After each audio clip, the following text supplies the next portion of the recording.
नमस्कार दोस्तों, कल्चर की इस नई वीडियो में आपका स्वागत है। आज हम लोग ये जानेंगे कि कौन से ऐसे लोग हैं जिनको आपको नहीं हायर करना चाहिए। पिछले वीडियो में हमने ये देखा था कि आपको कैसे लोगों को हायर करना चाहिए अगर आप अपना कल्चर एक स्पेसिफिक वे में एक खास तरीके से डेवलप करना चाहते हैं अपनी कंपनी का। ये फाउंडर पे डिपेंड करता है कि वो अपनी कंपनी का कैसा कल्चर चाहता है। जैसा कि हमने पहले देखा, कुछ को लोग चाहिए जो इंडिपेंडेंट थिंक करो, कुछ को लोग चाहिए जो ऑर्डर्स फॉलो करते हों, कुछ लोगों को क्रिएटिव लोग चाहिए, कुछ लोगों को कंजर्वेटिव लीक पे सोचने वाले लोग चाहिए।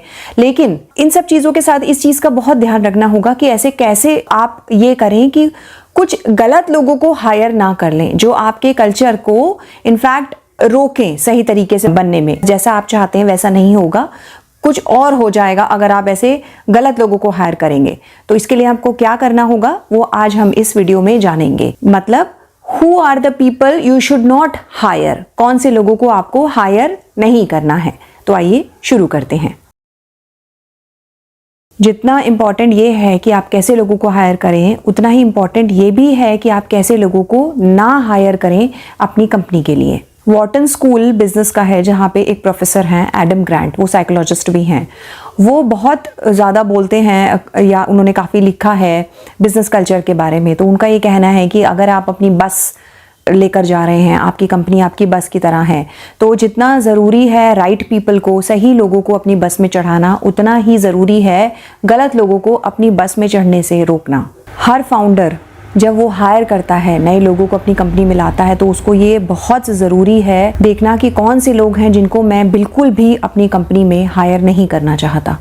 कौन सी ऐसी क्वालिटीज़ हैं लोगों की जो मैं बिल्कुल नहीं चाहता मेरी ऑर्गेनाइजेशन में आए। एक सीईओ और कंसल्टेंट हैं जिनका नाम है मार्गरेट हेफरनैन। उनका ये कहना है कि आप कभी ऐसे लोगों को हायर मत करिए अगर वो किसी ऐसे व्यक्ति का नाम नहीं बता पाते जिन्होंने कभी उनकी मदद की थी। आप उनसे पूछते हैं कि आप किसी का नाम बता पाएंगे जिसने आपकी कभी मदद की है बिजनेस में, किसी भी चीज में, और अगर वो लोगों को नाम नहीं ले पाते हैं तो प्लीज आप ऐसे लोगों से दूर रहिए, ऐसे लोगों को हायर मत करिए अपनी कंपनी में। आप उनसे सीधा सीधा केवल एक सवाल करिए कि आपके करियर में सबसे ज्यादा हेल्प आपको किसने करी है। अगर वो इस सिंपल से सवाल का जवाब नहीं दे पाते हैं तो प्लीज ऐसे लोगों को हायर करने से बचिए। क्योंकि अगर वो एक व्यक्ति का नाम नहीं बता पा रहे हैं जिसने उसको करियर ग्रो करने में, उसको करियर में मैक्सिमम हेल्प की है, तो इसका मतलब है उनको ये एहसास ही नहीं है कि वो आज जहां पहुंचे हैं उसमें कितने लोगों का हाथ होगा। तो बेसिकली आपको ऐसे लोगों को हायर नहीं करना है। मार्गरेट रिकॉल करके बताती है कैसे उन्होंने अपनी ऑब्जर्वेशन देखी थी एक बिजनेस कॉन्फ्रेंस में। वहां पे एक चीफ टेक्नोलॉजी ऑफिसर स्पीच देने के लिए आए थे, लेकिन जब किसी ऑडियंस में से एक बंदे ने उनसे पूछा कि आज सबसे ज्यादा आपको करियर में किसने हेल्प किया, तो कोई व्यक्ति का नाम बताइए, और वो बंदा एकदम चुप हो गया। वो किसी का नाम नहीं याद कर पाया और इसके साथ ही जो ऑडियंस में लोग बैठे थे वो सब भी एकदम साइलेंट हो गए। और वो जो साइलेंस थी वो एकदम अचंभित करने वाली और हॉरिफाइड साइलेंस थी कि मतलब इस बंदे को एक व्यक्ति का नाम नहीं याद आ रहा जिसने इसको करियर में सबसे ज्यादा हेल्प किया हो। ये नाम नहीं ले सकता किसी एक व्यक्ति का। ये सबको अजीब लगा और सब एकदम चुप हो गए थे इस बात से। अब एक और समझ सीईओ और फाउंडर मार्क जकरबर्ग फेसबुक के, वो बताते हैं कि आप किसी भी ऐसे व्यक्ति को हायर मत करिए जो आपको महसूस होता है कि इस व्यक्ति के साथ या इसके लिए आप काम नहीं कर पाएंगे। सपोज कोई और दुनिया होती जहां पे वो आपका बॉस है और आप उसके लिए काम कर रहे हैं, अगर आप उसके लिए काम नहीं कर पाते तो प्लीज ऐसे व्यक्ति को अपने लिए भी हायर मत करिए। ये एक simple thumb of rule mark Zuckerberg बोलते हैं। मार्क कहते हैं हम ये नहीं कह रहे कि आप अपनी जॉब उस व्यक्ति को दे दें, बट हम आपसे ये कह रहे हैं कि एक सिनेरियो इमेजिन करिए कि अगर पासा पलट जाए और आपको उस व्यक्ति के लिए काम करना पड़े, तो क्या आप कंफर्टेबल हैं उस व्यक्ति के लिए काम करने में? अगर हैं तभी आप उस व्यक्ति को अपने कंपनी के लिए हायर करिए।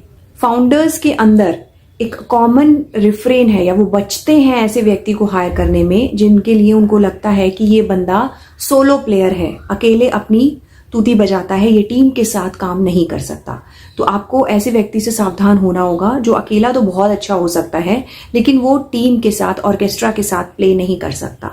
मतलब वो टीम वर्क नहीं है, क्योंकि शुरू में टीम स्पिरिट बहुत जरूरी होता है हर कंपनी में कि जो भी व्यक्ति आए वो एक टीम स्पिरिट के साथ है, उसको और लोगों के साथ मिलके काम करना है। पेपैल के शुरुआती दिनों में रीड हॉफमैन और उनके जो एसोसिएट्स थे इस चीज़ पे बहुत ध्यान रखते थे कि जो बंदा हम हायर कर रहे हैं उसके अकम्पलिशमेंट अचीवमेंट बहुत ज़्यादा हों इंडिविजुअली, लेकिन उन्होंने साथ ही साथ हायरिंग प्रोसेस में कुछ चीज़ों को लगाया और बोला कि हमको इन खास चीज़ों का ध्यान देना होगा। इन द सेंस हमको देखना पड़ेगा कि ये बंदा वी प्लेयर है कि नहीं, ये टीम स्पिरिट में विश्वास रखता है कि नहीं, ये म्यूचुअल एक दूसरे की हेल्प करेगा कि नहीं।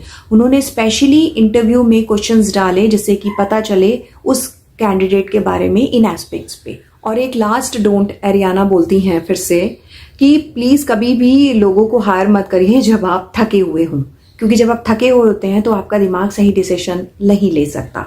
एरियाना कहती है कि मैं अपनी सारी हायरिंग मिस्टेक्स को अगर देखूं तो मैं आराम से आपको बता सकती हूं कि ज्यादातर मिस्टेक्स तब हुई हैं जब मैंने थकावट की हालत में लोगों को हायर किया, व्हेन आई वाज टायर्ड, तब मैंने इंटरव्यू लिया। इससे क्या होता है, आपका एक जो एबिलिटी होती है, मेंटल एबिलिटी सही डिसीजन लेने की, वो तो खराब हो ही जाती है, साथ ही साथ आपकी टायर्डनेस की वजह से आप हाँ बोल देते हो। मोस्ट ऑफ द टाइम आप थके हो, आपको लगता है चलो ठीक है इसको ओके कर दो। तो एरियाना कहती है थ्राइव में हमने एक रूल बनाया है कि कोई भी व्यक्ति इंटरव्यू नहीं लेगा जब वो टायर्ड या थकी हुई स्टेट में हो तब।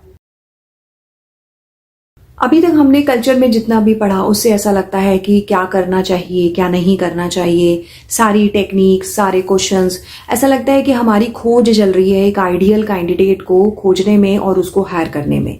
लेकिन अगर आप एक पोटेंशियल सिनेरियो लेके चलें, सीन लेके चलें, मान लें अगर आपने आइडियल कैंडिडेट खोज लिया और आपने उस चीज को मास्टर कर लिया अपनी इस आर्ट को, और आपने आइडियल कैंडिडेट्स की पूरी एक आर्मी खड़ी कर दी, जो अगर पॉसिबल भी है तो अपने आप में कल्चर के लिए बहुत बड़ा डिजास्टर है। क्यों? क्योंकि आपने एक आर्मी बना ली है सेम टाइप के व्यक्तियों की। आपका गोल ये नहीं है कि आपको कंपनी में ऐसे लोग इकट्ठे करने हैं जो देखने में एक जैसे हो या एक तरह से सोचते हो, ऐसा नहीं है। क्योंकि अगर आपने इस तरह से किया, सारे एक टाइप के व्यक्तियों को अपनी कंपनी में इकट्ठा कर लिया जो एक ही टाइप से सोचते हैं, तो आपके ब्लाइंड स्पॉट बढ़ते चले जाएंगे। मतलब वो एक ही टाइप से सोच रहे हैं, तो ऐसी चीजें जहां पे ध्यान देना चाहिए उनमें से किसी की भी नजर नहीं जाएगी, तो आपका एक टनल विजन होता चला जाएगा। मतलब आप ब्रॉड नहीं तरीके से सोच पाएंगे। आपके सारे के सारे जो व्यक्ति हैं आपके लिए जो काम करते हैं कंपनी में, वो सब के सब एक नैरो थिंकिंग के साथ आ जाएंगे। मतलब उनकी सोच बहुत संकुचित हो जाएगी, ऐसा हो जाएगा। सैली क्रॉचेक जिन्होंने एलिवेस्ट कंपनी बनाई है, जो कि फीमेल्स को इन्वेस्टमेंट करने के लिए उनके पर्सपेक्टिव से या पॉइंट ऑफ व्यू से बनाई है, उन्होंने जब ये कंपनी बनाई तो इस प्रोसेस में उन्होंने अपने बहुत सारे व्यू पॉइंट्स या आइडियाज को सुई चुभोई, पंक्चर किया। आपने बहुत सारे बायसेस को देखा, औरतों को लेकर, पैसे को लेकर, और इस प्रोसेस में उन्होंने खुद ही के बायसेस पे काम किया। सैली क्रॉचेक बोलती हैं कि मैंने वॉल स्ट्रीट में काम किया है, वहां पे मेरिट को बहुत ज्यादा, डिग्रीज, इंटेलिजेंस, मेरिट है इस बंदे की, बहुत लायक है, लायकियत को बहुत ज्यादा इंपॉर्टेंस दी जाती है। लेकिन उसके बावजूद अगर देखा जाए तो वहां पे जो लोग काम कर रहे हैं उन्होंने अपने शेयर होल्डर्स को बहुत ज्यादा पैसा कमा के नहीं दिया है लॉन्ग रन में, अगर आप ध्यान से देखें तो। सैली बोलती है इसके बावजूद हम लोगों ने इस चीज को इतना गहराई से ले रखा है कि जो ट्रेडर्स होंगे 86% वाइट मैन होंगे, क्योंकि वो इस काम को बेहतर तरीके से करते हैं। साथ ही साथ जो फाइनेंशियल एडवाइजर होंगे 86% वो भी वाइट मैन होंगे, क्योंकि वो बेहतर है वॉल स्ट्रीट में। ये एक ऐसी मान्यता है जो अपने आप में सैली बोलती हैं बिल्कुल गलत है। तो सैली कहती है अब हम देखें तो ये भी मेरिटोक्रेसी है, वाइट मैन होना मेरिट हो गया भाई आपके लिए, अगर आप वॉल स्ट्रीट पे काम करना चाहते हैं। तो ये कोई मेरिट नहीं है सैली के हिसाब से, क्योंकि over a long period of time अगर आप देखें लंबे समय में, तो शेयर होल्डर्स को कोई बहुत ज्यादा रिटर्न्स नहीं दे पाए हैं ये लोग वाइट मैन जो कि वॉल स्ट्रीट पे काम कर रहे हैं। तो सैली एक रेस में है, वो अपनी कंपनी में एक कल्चरल डाइवर्सिटी लाना चाहती हैं। डाइवर्सिटी की खाली जेंडर और रेस को लेकर नहीं, मतलब खाली मैन वुमेन इनको लेकर नहीं, बट मेंटल लेवल पे भी उनको ऐसा लगता है कि कॉग्निटिव लेवल पे, सोचने के लेवल पे भी वो अलग अलग टाइप के लोगों को रखना चाहती हैं। क्योंकि उनका ये मानना है अगर आप डिफरेंट सोच के लोगों को रखते हैं तो उससे क्या होगा कि आपको अलग अलग पर्सपेक्टिव मिलते हैं, और इसकी वजह से कई बार बहुत गहरी इंसाइट्स या बहुत गहरी लर्निंग्स होती हैं। तो सैली का ये मानना है कि आपके जो वर्कफोर्स है उसमें डाइवर्सिटी या फिर एक अलग अलग टाइप के व्यक्ति होने चाहिए, जेंडर के फॉर्म में भी और मेंटल लेवल के फॉर्म में भी।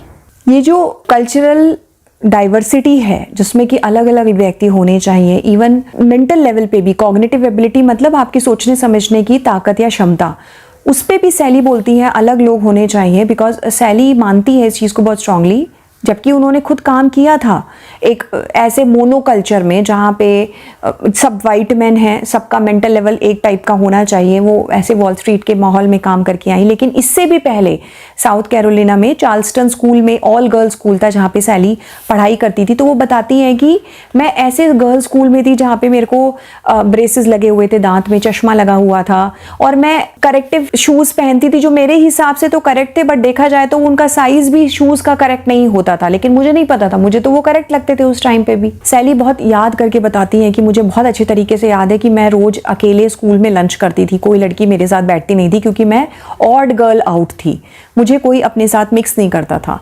तो ये जो सैली का एक तरह से इंसाइट है कि उनकी कंपनी में ये कल्चरल डाइवर्सिटी होनी चाहिए, वो उनके खुद के एक्सपीरियंस से आती है। और वॉल स्ट्रीट पे काम करने से पहले से जब वो स्कूल में थी ये चीज़ उनकी वहाँ से निकल के आ रही है और पीछे जाके। सैली बहुत खास तरीके से याद करके बताती हैं कि जब मैं रोज अपने स्कूल में अकेले लंच करती थी तो ऐसा लगता था कि जैसे आपको रोज एक लड़ाई के मैदान में जाना पड़ रहा है और एक कवच पहनना पड़ रहा है। तो वॉल स्ट्रीट में जब मैं गई तो मेरे साथ कितना भी खराब होता था, मुझे ऐसा लगता था कि करो तुम्हें जो करना है, ये उससे बुरा नहीं हो सकता जो मैंने 7th क्लास में अकेले वहाँ सारी गर्ल्स के बीच में महसूस किया है। उनको लगता था वो टाइम और भी ज़्यादा मुश्किल था मेरे लिए।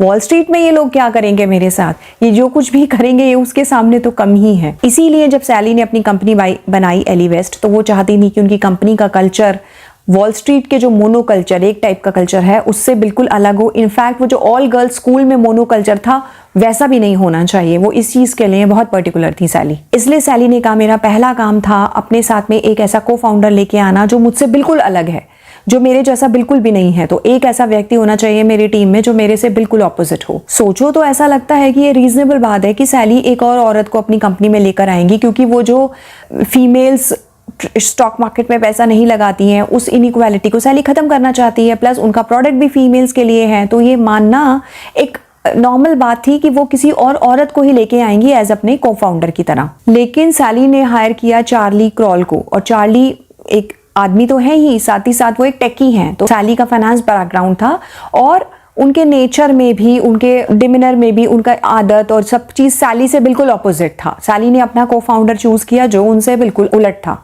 सैली बोलती हैं चार्ली की पर्सनालिटी और वर्किंग स्टाइल मेरे से बिल्कुल अलग है, लेकिन हम दोनों एक दूसरे को कॉम्प्लीमेंट करते हैं, पूरा करते हैं, क्योंकि हम दोनों किसी भी बात पे एग्री नहीं करते और एक्चुअली में होना भी ऐसे ही चाहिए सैली के हिसाब से। सैली चाहती थी कि एली वेस्ट और भी तरीके से जो है वो इंक्लूसिव हो, मतलब अलग अलग रेस के लोग, अलग अलग ओरिजिन के लोग, एशियंस, चाइनीज़, इंडियंस, वाइट, और जेंडर में भी मेल फीमेल, मतलब हर तरीके से हर तरीके के लोग, एथनिसिटी, बैकग्राउंड डिफरेंट, मेंटल जो कॉग्निटिव एबिलिटी है वो डिफरेंट। तो वो अपना डाइवर्स कल्चर चाहती थी अपनी कंपनी में। सैली बताती हैं आज 2/3 हम लोग वुमेन हैं इस कंपनी में जो काम कर रही हैं, 40% लोग हमारे ब्लैक हैं, कलर के हैं, और हमारा देखा जाए तो हमारे हाफ ऑफ जो फीमेल्स हैं जो वो टेकी हैं, मतलब वो लेडीज़ हैं। जब भी ऐसा होता है, सैली कहती हैं कि हम लोग एक ही टाइप के लोगों को हायर करना चालू कर देते हैं तो हम हायरिंग रोक देते हैं, फिर हम पॉज करते हैं, रुकते हैं और देखते हैं कि हमारा इम्बैलेंस हो रहा है तो हमको उसे वापस लाना है। हायरिंग में हमें बैलेंस चाहिए, ये हमने डिसाइड कर रखा है। यहाँ पे हमारा मेन पॉइंट आता है डाइवर्सिटी के बारे में कि अलग अलग लोग जो हमको चाहिए। तो यहाँ पे हम खाली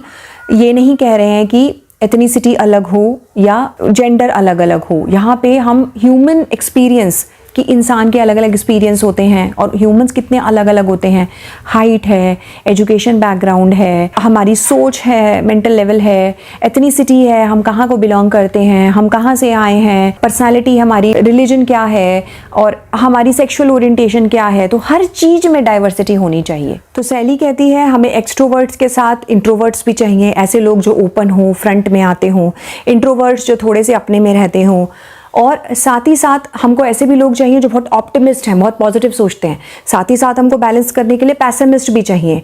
so it is like solving a Rubik cube. वो जो क्यूब होता है ना जिसमें हमें सब ग्रीन एक साथ, सब येलो एक साथ, अलग अलग हिस्सों को फिट करना होता है, तो जब आप उसे सॉल्व करते हैं तो अलग अलग कलर्स को आप फिट करते हैं।